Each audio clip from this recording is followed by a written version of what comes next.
ఈ రోజే డౌన్లోడ్ చేయండి. మీ ఫేవరెట్ షోస్ చూడండి. జరిగిన దాంట్లో తప్పు మా అమ్మదే అని కాసేపు ఒప్పుకుందాం. మరి నువ్వు చేసిన దాన్ని ఏమంటారు? ఆవిడ మా అమ్మ అని నీకు తెలీదా? ఆవిడింట్లోనే ఉంటూ ఆవిడ పడేసిన ఎంగిలి మెతుకులు తింటున్నావని మర్చిపోయావా?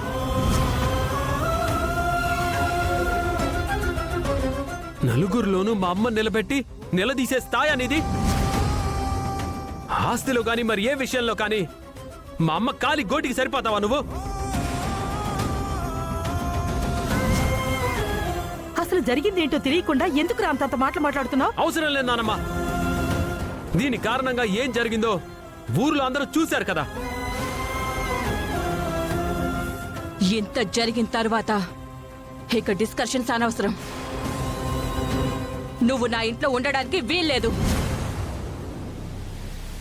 వెళ్ళిపో.